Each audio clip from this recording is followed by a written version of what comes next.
shows John Belushi as Santa Claus going through a chimney with a bag of gifts and entering the living room of a home. Belushi sees milk and cookies, smiles, and begins to devour them. As Belushi begins to place gifts under the tree, he hears a noise, looks up, and sees Gilda Radner as the Tooth Fairy. Belushi: Ruth? Is it really you? Radner: Shh! You're gonna wake the family up. Yes, it's me. The boy Bobby who lives here lost his first tooth today. Belushi: Wow, losing his first tooth on Christmas Eve. That's wonderful. Radner: I guess so. Anyway, I should be going.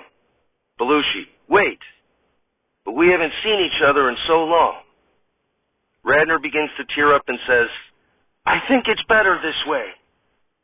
Belushi: Why? What happened between us? Radner: Now is not the time. 200 other kids lost their teeth today in Chicago alone. I have a long night ahead of me. Belushi: Now come on, no one has a longer night than me. Speaking of long night, remember how we used to always text each other about Game of Thrones? Radner: That was a long time ago, Chris. Belushi: Well, I miss those times. Radner: Well, you changed, Chris. Ever since COVID. You refused to get vaxxed, putting the whole world at risk. Belushi: I've been doing this since before the bubonic plague. I wasn't afraid of COVID. Radner: Well, it was more than just that. You became like a roller coaster, always up and down. Belushi: Well, it felt like you stopped talking to me and replaced me with the Easter Bunny. Radner: Peter is just a friend. Belushi: Well, I was just a friend, too. As Radner begins to cry, she says, I have to be going.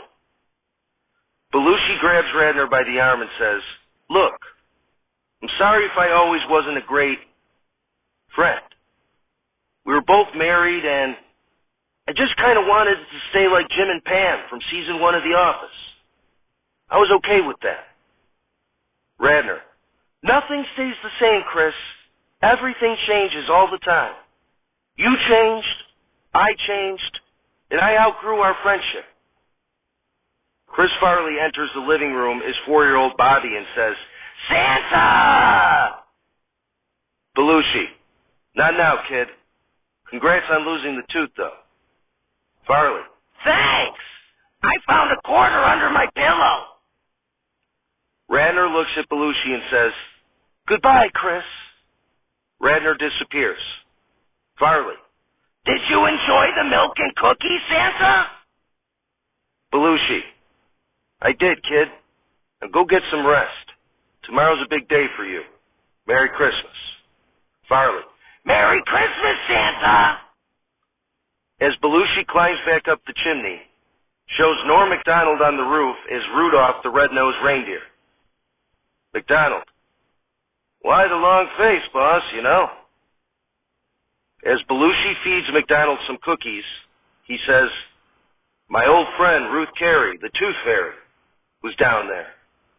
The kid who lives here lost a tooth. Macdonald: Oh, shit. Belushi: What? Macdonald: One of my teeth just fell out. Radner appears and puts a quarter on Macdonald's red nose. Radner: I can't stay. But Chris, I wanted to say, I'm the Tooth Fairy, and having a work husband was slowing me down. Belushi: Ruth, I just want to say, Tyrion Lannister was right. I love you. I'll always love you. Radner hugs Belushi and says, That was a great Jorah reference, but I'm not Daenerys. I'm the Tooth Fairy, and no one can stop me from giving kids who lose their teeth quarters. Merry Christmas.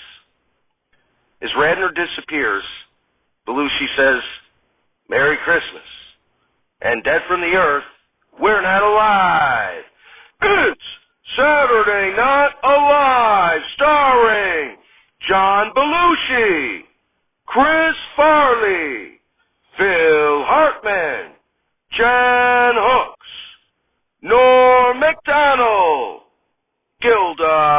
winner, Denitra Vance, and with many other special deceased contributors. Musical guest, James Lord Pierpont, and your host, Virgin Mary. Everybody, Virgin Mary. Applause, applause, applause. Mary. Thank you, thank you. It's great to be here to celebrate the birth of my son, Jesus. Applause, applause, applause. Mary. And since he already hosted, they asked me, his mother, to come to celebrate the occasion. But it wouldn't be the same without my son being here too. Jesus comes out. Applause, applause, applause. Mary. Happy birthday, honey. Jesus. Oh, thanks, Mom. But don't remind me my birthday's coming up again. Makes me feel old. Mary. Well, anyway, other than having Jesus come out here to celebrate the holiday season, there is someone else who I want to thank.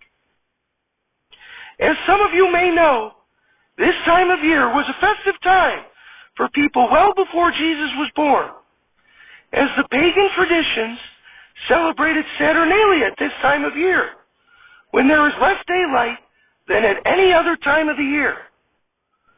When Jesus here was born, there was no Christianity yet, and other than the Jewish religion, most people in the Roman Empire still celebrated the pagan holiday of Saturnalia, which included trees, ornaments, wreaths, and mistletoes. But just over 300 years later, the Roman Emperor Constantine, who had grown up in the pagan tradition, decided to become Christian.